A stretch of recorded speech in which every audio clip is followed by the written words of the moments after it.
러시아가 우크라이나의 나토 가입 중단과 또 동유럽에서 나토의 확장 중단을 공식 요구했습니다. 하지만 EU와 미국이 여기에 대해서 부정적이고 또 러시아는 병력 증강을 계속하면서 러시아의 우크라이나 침공 위기도 더 고조되고 있습니다. 최근 러시아가 우크라이나와의 국경지대에 대규모 병력을 늘리면서 양국의 군사적 긴장감이 고조되고 있다. 우크라이나 안보 위기에 미국과 EU는 러시아에게 거듭 경고 메시지를 보내고 있지만 러시아는 물러날 기미를 보이지 않는다. 2014년 우크라이나의 자치공화국 크림반도를 합병했던 러시아가 다시 우크라이나에 군사 행동을 보이는 까닭은 무엇일까? 러시아에게 우크라이나는 어떤 가치이며 이 사태를 해결할 방법은 무엇인가? 러시아와 우크라이나 분쟁에 관해 자세히 알아본다. 전쟁 없는 세상을 꿈꾸기에 전쟁을 연구합니다. 안녕하세요. 뉴스 멘터리 전쟁과 사람 허준입니다. 안녕하세요. 강민지입니다. 2021년 12월 4일 워싱턴 포스트가 이런 발표를 했습니다. 러시아가 17만 5천여 명의 군사를 남하시켜 우크라이나를 여러 전선에서 공격할 것이다. 러시아는 부인하고 있지만 우크라이나와 러시아 사이에 전운이 감돌고 있는 것은 사실인데요. 그래서 오늘은 러시아와 우크라이나 갈등에 대해서 얘기를 나눠보겠습니다. 먼저 강윤희 교수님, 태상호 기자님 모셔보겠습니다. 안녕하세요. 네, 안녕하세요.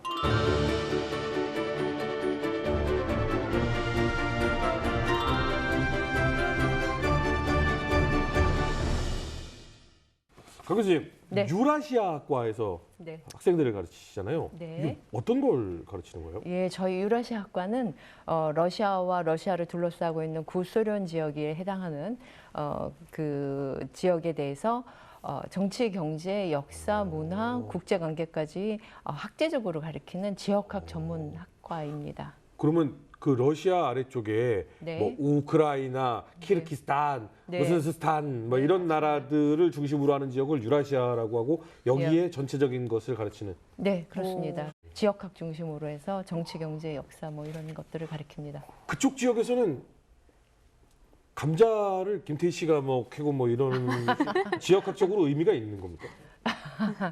우즈베키스탄에 미녀들이 많다고 해서 그런 말들이 나왔는데 사실 진짜 미녀가 많은 건 우크라이나입니다. 예, 그러니까 러시아 미녀가 흔히 굉장히 아름답다고 얘기하는데 우크라이나 미녀에 못 당합니다. 오늘 우크라이나 이야기를 해보겠습니다. 자세히 들어야겠습니다. 네, 요즘 이 러시아의 공격 가능성에 우크라이나 국경 지역의 긴장감이 높아만 지고 있는데요. 근데 저는 일단 러시아보다 우크라이나에 대해서 좀 자세히 알고 싶어요. 어떤 나라인가요? 예, 일단 우크라이나가 어디 있는지 아는 게 굉장히 중요할 것 같아요. 그래서 우크라이나는 보면 지정학적으로 보면 러시아와 유럽 사이에 놓여 있습니다. 남으로는 흑해에 접해 있고 동쪽으로는 러시아, 북쪽으로는 요즘 이제 논란이 많이 됐던 벨라루시아, 그다음에 서쪽으로는 폴란드, 슬로바키아, 헝가리, 루마니아, 몰도바에 접해 있는데요. 이들 서쪽에 접한 국가들 중에 몰도바를 제외하고는 다 EU 회원국입니다. 따라서 우크라이나는 EU, 즉 서방 측 세계와 러시아 사이에 끼어 있는 국가라고 할 수 있고요. 바로 이 점이 오늘의 그 우크라이나 분쟁을 이해하는 데서 가장 중요한 요인입니다. 저는 우크라이나 하면 떠오르는 것이 러시아의 식량 창고 뭐 이런 이야기들. 그러니까 굉장히 비옥하고 넓고 뭐 이런 걸로 알고 있거든요. 네, 여기 맞습니다. 인구수나 뭐 지역적인 특색이 어떤 게 있나요? 예, 맞습니다. 우크라이나는 영토와 인구가 매우 큰 나라입니다. 현재 러시아를 제외하고 유럽에서 가장 큰 국가인데요. 프랑스보다도 큰 영토를 가지고 있습니다. 또 인구도 적지 않아서 현재 약 3,700만 명 정도에 달하고 있는데 이 인구 규모는 스페인이나 폴란드와 비슷한 정도입니다. 우크라이나 땅은 그 흑토지대라고 불리웠는데 여기 매우 비옥한 땅입니다. 농사가 굉장히 잘 되는 땅이고요. 그래서 구소련 시절에 우크라이나가 이 소련의 그 식량 창고, 곡창지대였습니다. 그런데 우크라이나가 이렇게 뭐 농업 지역만 있는 것은 아니고요. 지금 분쟁이 걸려 있는 이 돈바스 지역 같은 데는 제정 러시아 시기부터 굉장히 유명했던 탄광지대로서 공업 지역입니다.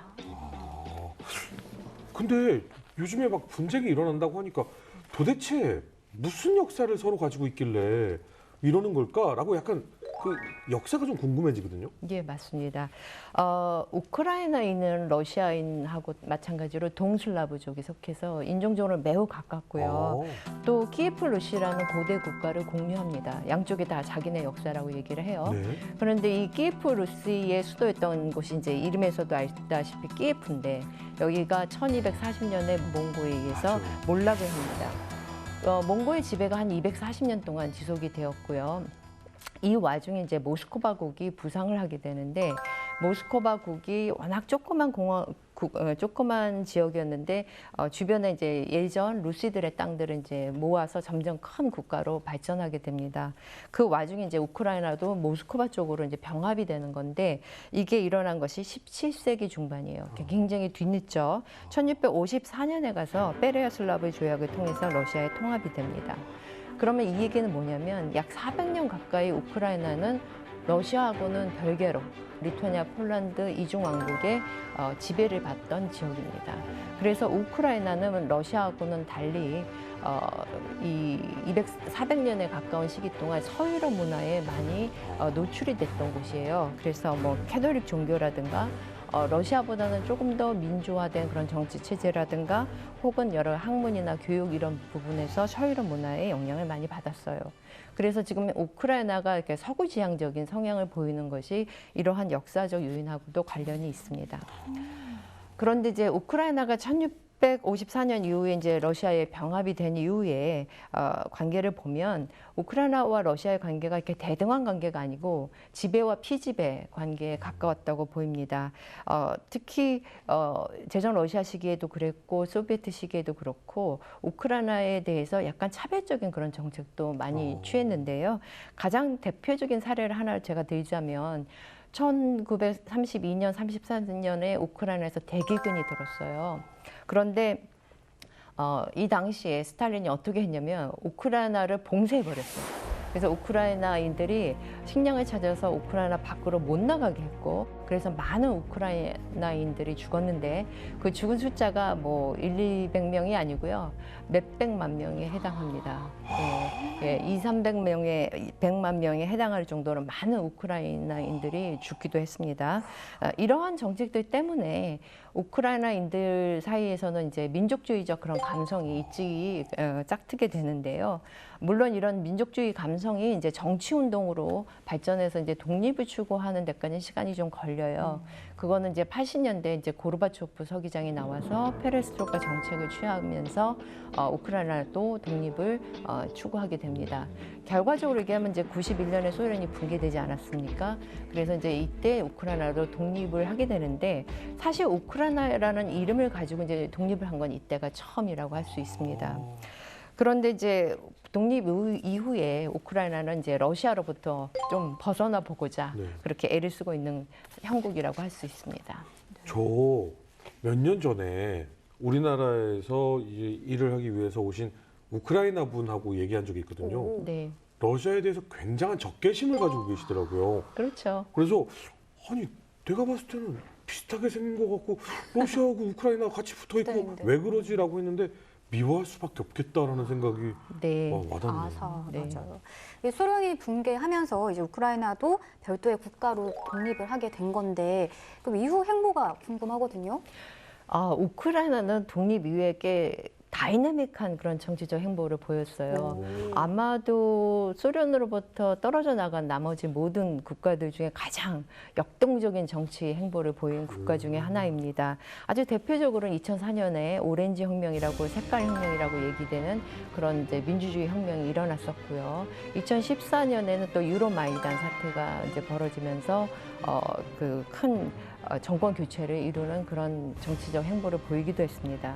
그런데 그런가 하면 또 2010년에는 오렌지 혁명을 이끌었던 티모셴코라는 여자 지도자가 있는데 이 여자 지도자 대선에서 패배를 하고 친러 성향의 야누코비치가 또 대통령에 당선되는 그런 일도 일어나기도 했습니다. 그래서 우크라이나 정치는 동서 사이에 끼인 국가의 특성을 막 보여줍니다. 그래서 유럽 지향적인 세력과 또 친러 성향을 보이는 세력 간의 대결 구도가 있고요. 우크라이나 안에는 우크라인들이 다수를 차지하지만 러시아인들도 상당히 많습니다. 러시아인 인구는 전체의 한 17%에 달하고요. 그런데 이제 이 러시아인들이 우크라이나 동부나 남부 지역에 집중적으로 거주하고 있는데 이것이 지역적으로도 그러니까 서유럽에 가까운 우크라이나 서쪽, 그다음에 러시아에 가까운 우크라이나의 동쪽이 정치적으로 대립 구도를 형성하고 있는 그런 모양새를 취하고 있습니다. 복잡하죠. 우크라이나 얘기하면 빼놓을 수 없는 게 벌써 시간이 꽤 지났죠. 크림반도 이야기잖아요. 네네. 엄청 뉴스를 일면을 장식했던 일이죠. 예. 우크라이나 남쪽에서 흑해 쪽으로 돌출된 반도 지형이고요. 역사적으로 보면은 13, 18세기까지는 타타르 제국의 영향권 하에 있었고요. 1차, 2차 러시아 투르크 전쟁을 거치면서 러시아에 기속이 돼요. 그게 1783년 정도고요. 1856년에 크림 전쟁이 발발하는데 크림 전쟁이 조금 설명을 드리자면 되게 중요한 전쟁입니다. 러시아 제국이 계속 남하를 하고 주변국들은 그걸 막아야 되기 때문에 발생한 전쟁인데 크림 전쟁 이후로도 약간 이런 분쟁의 씨앗은 있었지만 또 다른 비극은 2차 세계대전 때 벌어집니다. 이 기옥한 땅의 전략적인 요충지였기 때문에 나치 독일이 당연히 점령을 했죠. 1944년 소련군이 다시 탈환을 합니다. 탈환을 했는데 거기까지 좋지만 아니 뭐 이 사람들이 자신들이 땅을 갖다 준 것도 아니고 점령군이 와서 점령을 한 건데도 불구하고 니네들이 적군에게 부역을 했으니 너네는 벌을 받아야 돼. 그래서 크림반도에 있던 타타르족들을 강제 이주를 시켜요. 우리가 생각하면 강제 이주면 뭐 버스에 잘 태워서 잘 보내드렸을 것 같은데 네. 전혀 그렇지 않았습니다. 그럼 어떻게? 절반 이상이 이주 과정에서 사망을 해요. 아니 뭘 어떻게 보내면 사람들이 절반이 죽어요? 그냥 가는 곳이 사람이 살 만한 곳이 아닌 곳. 시베리아인데. 뭐 그런 하여튼 그 오지로 보내는 데다가 제대로 뭐 조건도 안 갖춰주고 보낸 거죠. 그러면서 또 다른 이 감정이 형성이 될 수밖에 없는 겁니다. 1954년 후르시초프가 친선의 의미로 이 크림반도를 양도를 합니다. 우크라이나에. 소련이 붕괴하자 1991년 2월 크림주는 전체 주민 투표를 통해 크림 공화국의 독립을 선포한다. 그해 5월 독립국 지위를 규정한 헌법까지 마련했으나 우크라이나의 자치공화국으로 남게 된다. 2013년 11월 빅토르 야누코비치 우크라이나 대통령이 유럽 연합과의 통합을 거부합니다. 그러면서 시위가 벌어져요. 대규모 시위가 벌어지게 되는데 야누코비치는 이를 강경 진압하려고 했습니다. 그런데 그런 상황이 벌어지니까 러시아는 당연히 친러시아 편인 대통령 편을 들었고 네. 미국 및 나토는 그러니까 서방 세계는 시위대 편을 들었죠. 그런데 2014년 2월에 반정부 시위가 정부를 무너뜨리고 야누코비치를 국외로 추방시킵니다. 그러니까 시위대가 이긴 거예요. 네. 그럼 잘 끝나야 되는데 네. 이게 또 상황이 그렇지가 않습니다. 러시아 하원이 크림공화국 합병 조약을 비준하는 등 러시아가 크림 합병을 위한 절차를 신속하게 밟고 있습니다. 주민 투표 후 일주일 안에 모든 절차가 마무리될 것으로 보이는데 서방국들은 경제 제재 등 3단계 조치를 준비하고 있다며 러시아를 압박하고 있습니다. 그리고 2014년 이제 3월 이 일이 벌어져서 사실은 러시아군이 침공했다고 하는데 러시아군은 침공한 적이 없어요. 네. 정체불명의 러시아의 지원을 받는 반군이 점령을 했고 러시아군은 그들을 보호해줬다 이 정도 표현이 맞을 것 같아요. 러시아군은 자신들의 말로는 한 번도 우크라이나나 크림반도 안에 들어간 적이 없다라고 이야기를 해요. 지금 교수님께서 얘기하신 그 친러 성향의 그 국민들이 일으켰다. 그렇죠. 근데 자체적으로 무장을 하게 되는데 이것도 말장난인 게 그들이 무장을 가지고서 무장기한이 되거든요. 네. 그럼 무기가 어디서 났을 거 아닙니까? 그렇죠. 러시아 쪽에서는 이렇게 이야기를 해요. 우크라이나 군에게 노획한 무기다. 근데 그 무기가 우크라이나 군에 편제돼 있지 않은 무기가 많습니다. 그래서 우크라이나 군은 이거는 분명히 러시아의 지원을 받은 반군 세력이다.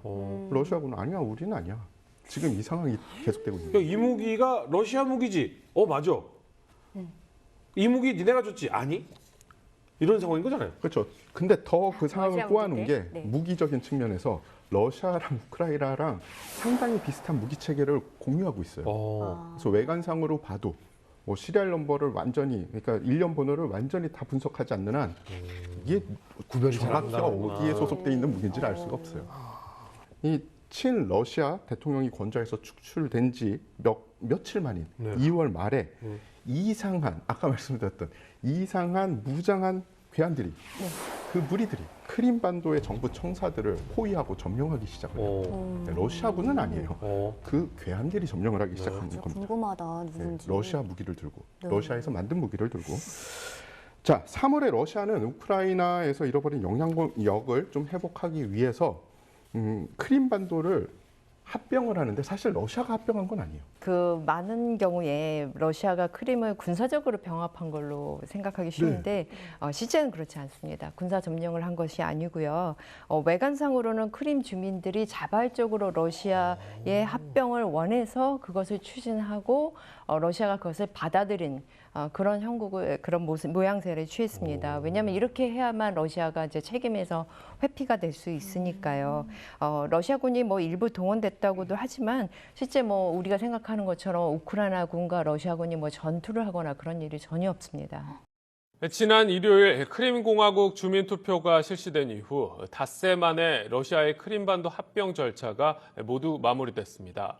크림반도는 이제 사실상 러시아의 통제 아래 들어간 가운데 우크라이나와 유럽연합은 정치 협력 협정을 체결하는 등 맞대응에 나섰습니다.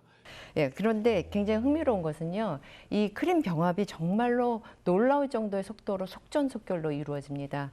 일단 그 크림 반도에 이제 세바스토폴 시가 있고요, 크림 자치공화국이 있는데 이게 다 이제 우크라이나의 영토예요. 그런데 우크라이나로부터 독립을 자기네가 이제 선포를 하고, 그 다음에 러시아와의 이제 병합을 추진하기 위해서 주민들의 의사를 물어야 되니까 주민 투표를 실시하고, 그 주민 투표에서 이제 96%의 찬성을 얻어내고, 그 다음에 이 크림 공화국이 러시아와의 그 이제 합병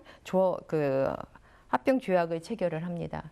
그런데 이제 합병 조약을 체결하니까 이 조약을 국제 조약이니까 러시아 의회에서 비준을 해야 되는데 그 비준까지 통과해서 이 합병 과정을 법률적으로 다 완성하는 데까지 총 걸린 시간이 11일밖에 되지 않아요. 11일이요? 예, 11일 동안 지금 제가 얘기한 모든 과정이 다 일어난 거예요. 11일 만에 경상도만한 땅이 병합이 됐다고요? 네, 그 법적으로 모든 과정을 거쳐서. 그러니까 이거는 사전에 시나리오가 있지 않고서는 이렇게 도저히 할 수 없는 거죠. 보통 근데 어떻게 97%가 나와요? 맞아. 뭐 조작을 했을 가능성도 있고 크림 반도는 또 워낙에 러시아인들이 많이 사는 곳이긴 해요. 우크라이나인보다 많잖아요. 예, 예. 근데 96%, 97%면 이거 뭐 러시아 만세? 우리는 러시아와의 병합을 간절히 원하고 있습니다. 그렇죠. 외관상 그렇게 보이죠. 그럼 러시아가 도대체 크림반도를 병합한 거는 적어도 연합국 빛은 아니라는 거잖아요. 어떻게 그러면 이 병합을 하게 된 거예요? 크림 반도는 사실은 휴양지로 유명한 곳이에요. 아주 온화한 뷰가 있고 소련 시절에도 그 소련 공산당 서기장들의 그 휴가지가 다 크림 반도에 있고 우리가 흔히 아는 얄타 회담을 하기도 했던 곳이 이제 크림 반도인데 크림 반도가 이렇게 휴양지로만 유명한 것이 아니라 크림 반도는 흑해 함대의 주둔지이기도 합니다. 이 흑해 함대는 러시아에 이제 4개 함대가 있는데 발트 함대가 제일 먼저 만들어졌고요. 그다음에 흑해 함대가 있고 이제 블라디보스톡의 태평양 함대가 있고 지금 이제 북극해 북방 함대가 있어요. 이렇게 4개의 함대가 있는데 흑해 함대가 굉장히 중요한 함대입니다. 그런데 이제 세바스토폴과 그 외에 이제 아조프해 근처에 군항에 이제 흑해 함대가 있는데 이 크림 반도가 이제 91년 이후에 우크라이나 땅이 되잖아요. 그러니까 이 크림 반도에 있는 흑해 함대를 러시아하고 우크라이나가 서로 소유권을 주장하는 그런 상황이 벌어졌었고요. 크림반도가 가지고 있는 흑해 함대니까. 그렇죠, 그렇죠. 근데 그 크림반도가 이제 우크라이나 거가 됐단 말이에요. 문제는 뭐냐면 지금 2014년에 유로마이단 사태가 나오고 그 EU에 가입한다는 등 뭐 우크라이나가 이제 서방 쪽으로 붙을 그런 조짐이 보이니까 러시아 입장에서는 이거 가만히 있다 보면 이제 크림반도를 포함해서 우크라이나가 다 이제 서방으로 넘어갈 수도 있는 상황이 벌어지는 거죠. 그러니까 안 되겠다. 이제 크림반도를 다 병합을 해야겠다라고 생각을 했고 실제로 이제 크림 합병의 최대 그 이익은 뭐냐면 이제 흑해 함대와 그 세바스토포 군항을 다 러시아가 차지하게 된 거죠. 군사 전략적으로 굉장히 중요해요. 네. 근데 이제 흑해 함대가 또 중요한 것은 뭐냐면 이쪽에 있는 함대가 흑해를 통해서 이제 그 터키 쪽에 보스포러스 다다네스 해협을 건너면 바로 지중해로 나갈 수 있고 거기서 더 건너면 이제 대서양 세계로 뻗어 나갈 수 있죠. 그런데 흑해 함대를 뺏기면 러시아가 이제 남쪽으로 뻗어 나갈 수 있는 해군길이 막히는 거죠. 그렇기 때문에 이 흑해 함대가 굉장히 중요했어요.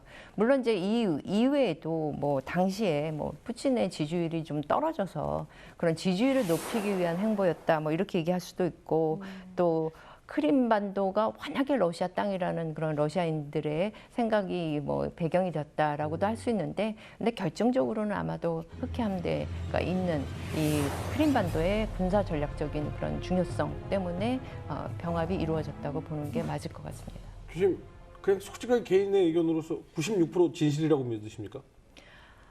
러시아 뭐 조작이 많이 포함될 수 있죠. 네. 그러면 이 이후에 크림반도에는 평화가 찾아옵니까? 그러면 좋겠죠. 아니에요? 예, 그런데 그렇게 되지 않습니다. 일단은 크림반도는 투표를 통해서 뭐 외견상으로 보기에는 정상적으로 러시아의 영향권 안으로 들어갔습니다. 그런데 이 우크라이나 동부에서 또 분리주의 이 독립 운동이, 그러니까 분리주의 반군 활동이 시작이 돼요. 그러니까 러시아인들이 많이 사는 지역. 그렇죠. 아. 예. 반군들이 우크라이나 군 간에 이 무력 충돌을 일으키게 되는데 이게 바로 돈바스 분쟁이 되는 겁니다. 돈바스요? 예. 감바스나 돈가스 아니고 돈바스요? 저도 처음에 많이 헷갈렸어요. 돈바스입니다. 예. 이게 뭐예요? 예, 돈바스는 우크라이나의 동쪽 지역, 그러니까 러시아하고 국경을 맞대고 있는 그 지역쯤을 얘기하는데, 이 지역은 이제 도네츠 강 주변의 이제 분지 지역이에요. 행정적으로는 도네츠크와 루간스크로 나누어지는데, 이 지역이 이제 러시아인이 많이 살고 있어요. 과반수를 넘지는 않지만 약 주민의 38에서 39%에 달하는 사람들이 이제 러시아인입니다. 많이 살고 있네. 이 반군은 동부 지역 슬로베니안스크랑 도네츠크 같은 도시에서 많은 활동을 합니다. 그 와중에 중요한 반군 지도자들이 나타나는데, 이 인물들이 그전에는 두각을 나타내지 않던 인물이에요. 그 중에 한 명을 소개시켜 드리자면 이고르 지르킨이라는 인물이 있습니다. 이 인물은 러시아 시민권자입니다. 우크라이나 땅에서 반군으로 활동하는데 러시아 시민권자예요. 좀 이상하죠? 네. 러시아가 인정하는 공식적인 반군 막 이런 느낌이네. 그렇죠. 게다가 이분이 이 반군 지도자가 되기 불과 얼마 전까지 러시아 공군의 대령으로 근무를 했는데 근무지가 또 문제입니다. 어디요? 근무지가 러시아군의 총정보국 GRU라는 곳인데요. GRU가 참고적으로 설명을 드리자면 아프가니스탄 정권을 무너뜨리고 친러시아 정권을 세웠던 공작을 했던 바로 그 유서 깊은 러시아군의 정보국이에요. 이상하네요. 그래서 거기서 근무를 대령까지 했던 사람이 갑자기 반군 지도자로 나와서 나는 우크라이나의 우크라이나 인들을 위한 분리 독립 운동을 하고 있다라고 하는 게 얼마나 이게 좀 기원성이 냄새가 있겠습니까? 나네. 그죠? 냄새가 공장 나요. 냄새네. 네. 예. 그래서 우크라이나 정부도 가만히 있지 않았죠. 이 반군들에게 공세를 펼칩니다. 그런데 7월 초에 좀 상황이 악화가 돼요. 7월 17일 298명을 태운 민간 역객기가 우크라이나 동부 상공에서 반군들에 의해서 격추가 됩니다. 처음에는 막 굉장히 설왕설래가 많고 이게 세계적으로 굉장히 이슈였어요. 맞아요. 예. 그런데 나중에 좀 조사를 해봤더니 이게 실수, 그냥 실수의 사건이 벌어져서 격추가 됐다. 이렇게 된 거죠. 예. 우크라이나는 잘 됐다. 이 세계 정세가 이런 식으로 돌아가니까 공세를 강화하자. 그래서 2배 정도의 전력으로 이제 반군들을 밀어붙이기 시작을 합니다. 이 8월 15일 우크라이나는 국경을 넘는 러시아 탱크들과 교전을 해요. 잠깐만요. 국경을 넘는 러시아 탱크요? 그렇죠. 러시아에서 넘어왔다고요? 자, 이게 재미난 겁니다. 탱크는 러시아 탱크인데 네. 탱크 안에 운영하는 사람들이 러시아군이 아닌 거예요. 반군들이. 반군들도 아니고 분쟁 당시에 어떤 조직들이 굉장히 많이 활동을 했느냐. 그 러시아 용병들하고 그리고 러시아의 갱들도 많이, 그러니까 우익 갱들이 있습니다. 우익 갱들도 굉장히 많이 활동을 했어요. 그러니까 이들이 누구의 지원을 받든 아니면 사주를 받았는지 모르겠지만 우크라이나에서 러시아제 무기로 교전을 한 거는 사실이라는 거예요. 극우 활동가들. 그렇죠. 아.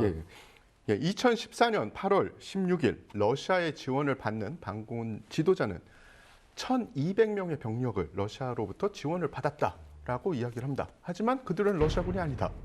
굉장히 이상한 얘기죠. 정말 또 우리 할머니는 어쩜 이렇게 좋은 말씀하셨는지 그게 말이에요, 방구예요. 아니 러시아에서 지원받은 군인과 무기가 있는데 러시아군은 아니다? 예, 게다가 더 세상 사람들을 헷갈리게 하는 건 이들이 타고 다니는 차량에는 이들은 당연히 친러시아 반군 세력이니까 그렇죠. 러시아 국기를 달고 다니는 거예요. 와, 예. 그러니까 우크라이나 입장에선 저게 러시아 정규군이 아니면 반군이야. 무기는 러시아군이에요. 그렇죠. 네, 이런 상황이 계속되고 있는 겁니다. 그리고 8월 21일 우크라이나를 공격하기 위해서 국경을 넘어오는 러시아 포병대가 위성 사진으로 판독이 돼요. 네. 하지만 러시아는 우리는 단 한 발자국도 우크라이나를 넘은 적이 없다. 우리 군대는 그쪽에 분쟁 지역화되고 있으니까 혹시 모르는 사건에 대비해서 국경 지역 뒤에 러시아 땅에 머물고 있다라고 이야기를 계속합니다. 네. 그러면서 반군 세력과 우크라이나 정부 간에 계속 교전이 벌어져요. 그리고 러시아가 이제 이렇게 그러면 돈바스 분쟁을 일으킨 이유는 무엇일까 우리가 이제 한번 생각해 볼 수가 있는데요. 제 느낌에는 돈바스 분쟁을 일으키는 바람에 서구나 아니면 우크라이나 정부가 돈바스 분쟁을 처리하기 위해 정신이 없는 사이에 크림 지역은 완전히 러시아 걸로 확고히 자리를 잡게 돼요. 그러니까 크림에 대한 논쟁을 하기보다는 이미 이제 러시아 시료 지배하고 있는 크림은 이제 지나갔고 그 돈바스 분쟁을 처리하게 바쁘게 만든 그런 효과가 하나 있다고 저는 생각을 하고요.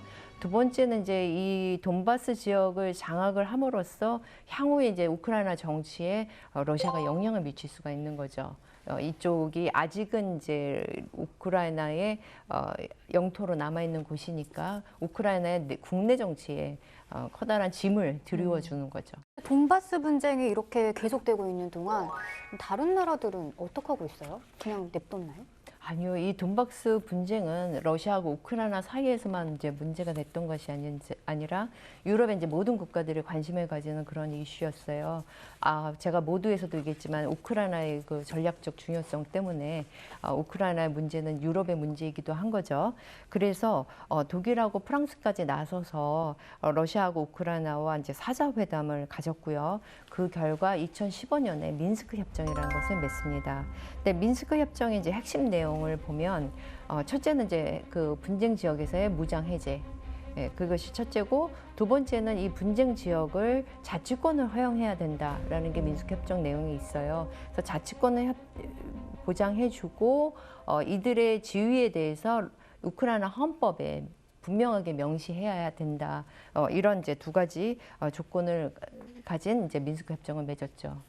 그냥 언뜻 듣기에는 러시아한테 유리한 협정 같다는 생각이 드는데요. 그렇죠. 예, 이 지금 그 돈바스 지역의 자치권을 형성한다는 것은 향후에 이들 지역이 이제 그 키예프의 정부, 우크라이나 정부로부터 상당히 이제 자율적이고 독보적인 행보를 할 수 있는 그런 근거를 만들어주는 거이기 때문에 사실은 러시아에게 유리한 그러한 협정이라고 볼 수 있습니다. 참 우라통이 많이 치밀 것 같다라는 우크라이나 입장에서는 생각이 좀 드는데요. 아니 이러면 이거 마치 그 오셀로에서 뒤집기 하듯이 한 칸씩 한 칸씩 뒤집어서 우크라이나 다 넘어가는 거 아니야? 뭐 이런 그냥 좀 우려도 좀 갑자기 생기기도 하고. 아까 말씀하셨듯이 이 우크라이나를 유럽으로 보는 우크라이나인들하고 네. 이 본질적으로 러시아와 연결되어 있다. 우리는 러시아 쪽이다라고 생각하는 우크라이나인들 사이에 이 분쟁 요소가 어떻게 보면 가장 중요하다고 생각을 해요. 네. 실질적으로 우크라이나인 6명 중에 1명은 실제 러시아인 계보예요. 네. 그리고 3명 중에 1명은 러시아어를 모국어로 사용을 합니다. 그러니까 언어적으로나 아니면 뭐 인류학적으로도 약간 이 분쟁의 요소가 있는 거죠. 그리고 의견 차이를 둘러싼 내부적인 정치 이 위기가 너무 고조되어 있습니다. 한편 러시아의 푸틴은 우크라이나를 위대한 러시아의 일부이자 끊임없이 러시아를 압박하는 서구 적대감들의 이 희생양, 봐라, 우크라이나를 봐라. 이게 바로 서구들이 우리 러시아를 핍박하는 거야. 이렇게 보여주려고 하는 거예요. 그러니까 뭐 제국주의적, 민족주의적 세계관을 그런 식으로 관철시키려고 이제 푸틴은 노력을 하고 있는 것 같습니다. 사실은 예전부터 러시아는 우크라이나 요 라인 지역을 유럽 세력이 공격했을 때 막는 완충제대로 많이 사용을 한 거잖아요. 네. 본인들이 이용하고 있으면서 유럽이 뭐 이용을 한다 이런 표현을 쓰기도 하고. 자, 러시아의 이런 행동들 이유는 간단하겠죠. 예, 최근에 군사적 긴장이 그 우크라이나와 러시아 국경지대에 이제 고조가 되고 있고 서방이 연일 이제 경고문을 날리고 있는 그런 형국인데요. 여기서 이제 러시아가 무엇을 추구하고 있는가를 이제 생각해 볼 수 있을 것 같아요. 일단은 러시아가 이제 이 국경 지역에 군사력을 배치를 해서 긴장을 고조시킨다는 것 자체가 뭐 꼭 우크라이나를 침공한다 그런 의미는 아닐 수 있습니다. 근데 이제 이렇게 군사적 긴장감을 고조시키는 것이 우크라이나 정부에게는 엄청난 위기감을 만들어낼 수 있겠죠. 그럼 왜 이런 것을 하는가 하면 우크라이나 정부를 압박해서 러시아가 원하는 방식으로 이제 돈바스 분쟁을 해결하는 것. 그게 첫 번째가 될 것이고, 두 번째로는 만약에 이제 우크라이나가 계속적으로 러시아가 원하지 않는 방식으로 행보를 보일 때는 실제로 이제 돈바스 지역에 러시아군을 투입할 수도 있다고 생각을 합니다. 그래요? 근데 이제 그 돈바스 지역에 군사력을 투입하는 것은 그 돈바스 지역을 러시아를 병합을 하겠다 그런 의미는 아니라고 생각을 해요. 그거보다는 이 돈바스 지역을 이 미न्스크 협정에서 이제 자치를 허용해라였는데 아예 그게 이제 우크라이나 정부와의 협상 속에서 이루어지지 않는다고 하면 이 지역을 아예 독립시켜 버리는 거죠. 독립하겠다고 선언을 하고 러시아군이 지원을 하고 함으로써 일종의 이제 괴뢰 정부 같은 거를 아예 만들어 버리는 것이 하나의 방법인데 비슷한 사례가 있어요.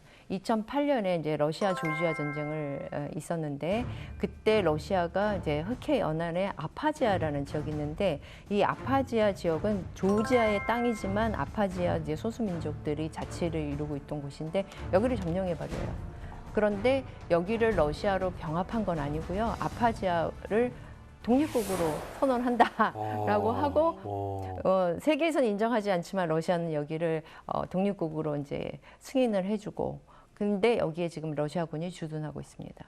따라서 조지아는 공식적으로 이렇게 자기 땅이라고 얘기하지만 여기에 전혀 어떠한 힘을 발휘하지 못하고 있는 형국이에요. 그러니까 재갈을 하나 물려놓은 것 같은. 그러네요. 예. 근데 그와 똑같은 방식으로 우크라이나에 대해서도 할 수가 있는 거죠. 러시아가 사실은 욕 많이 먹고 경제 제재당하고 이러면서까지 끝까지 이렇게 우크라이나에 대한 집착을 버리지 않는 거 이유가 있겠죠? 네.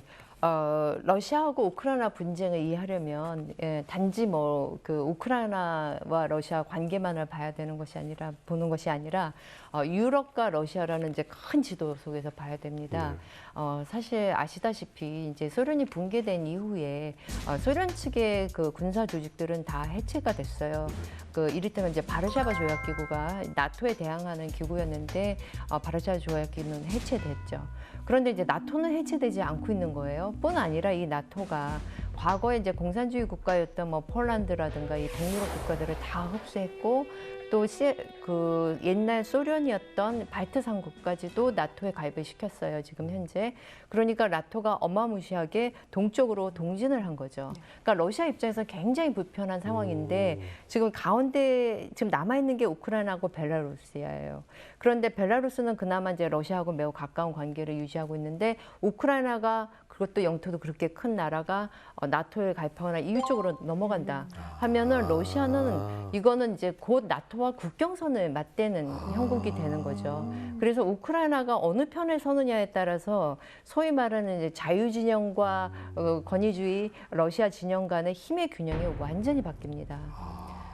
이를테면 러시아의 미사일을 겨냥한 뭐 MD 시스템을 폴란드에다 놓은 거와 우크라이나 동부에 배치한 거하고는 군사적으로 완전히 느낌이 다르죠. 미국 쿠바에다가 미사일 그렇죠. 러시아가 갖다 놓은 거랑 같은 그렇죠, 거죠. 예. 그렇죠. 그렇기 때문에 러시아는 우크라이나를 넘겨주는 거를 결국 허용할 수가 없는 거죠.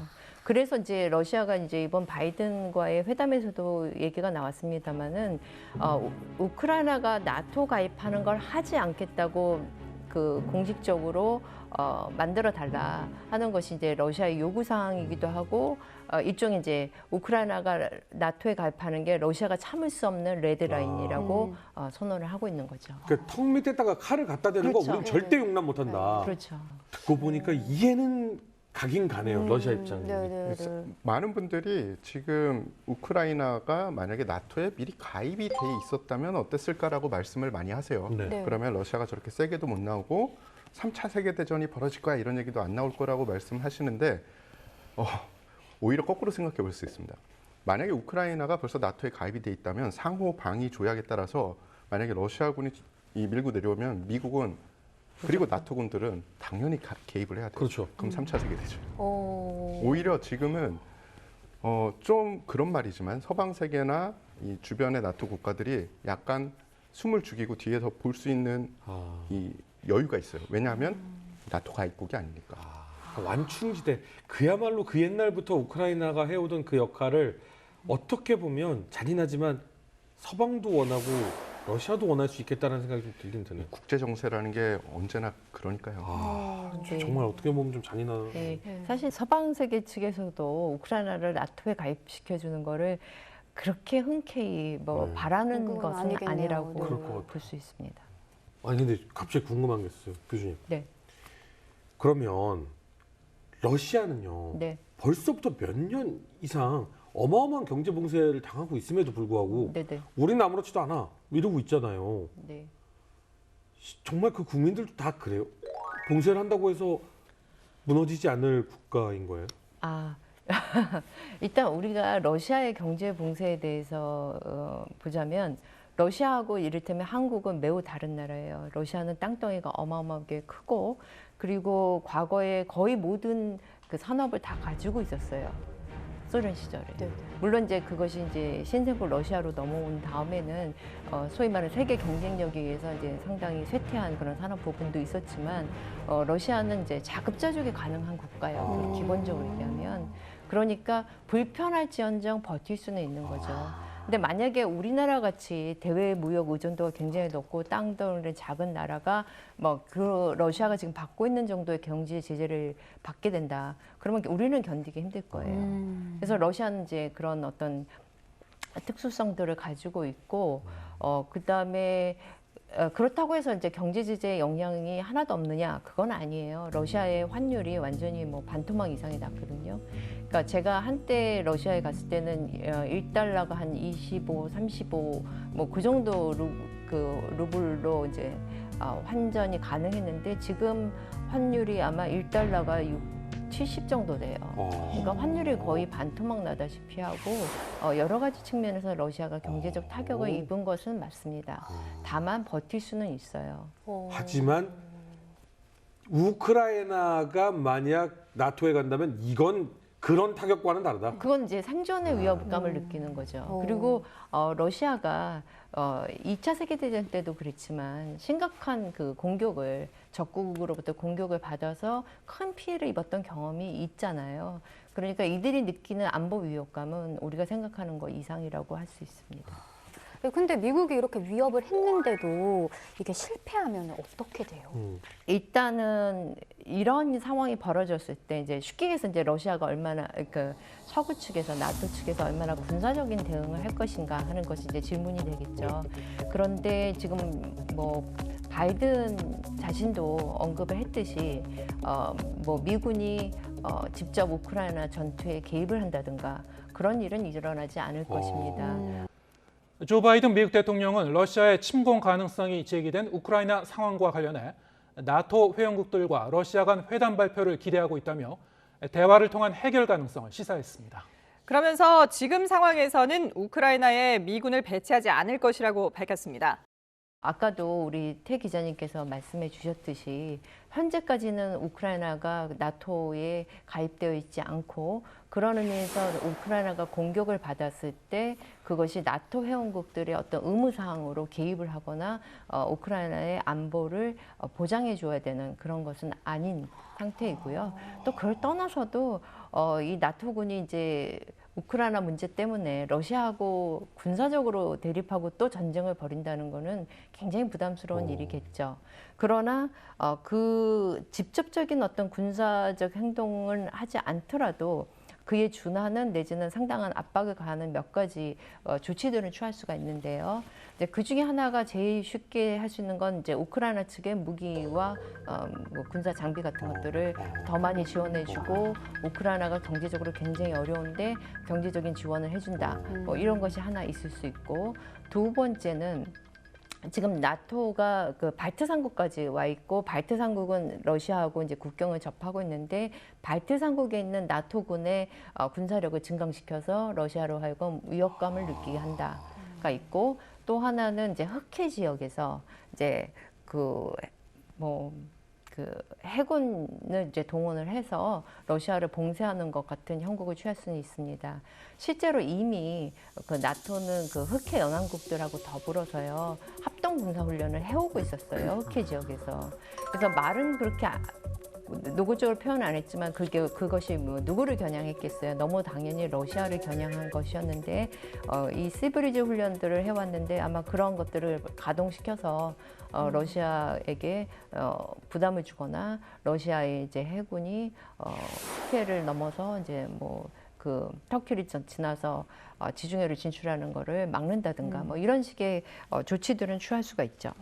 근데 이제 이런 군사적인 측면 말고 지금 거의 할 것이 확실해 보이는 것 중에 하나는 소위 말하는 이제 국제 결제망 시스템에서 러시아를 이제 배제를 한다는 것이고. 카드 결제 안 되는 뭐. 그렇죠. 그러니까 굉장히 이건 심각한 경제 제재가 될 것이고, 그 다음에 이제 여지껏 또 이제 경제 제재를 계속 해왔는데 그거를 이제 푸틴의 최측근에 이르기까지 그 경제 제재의 강도를 더 높이고요.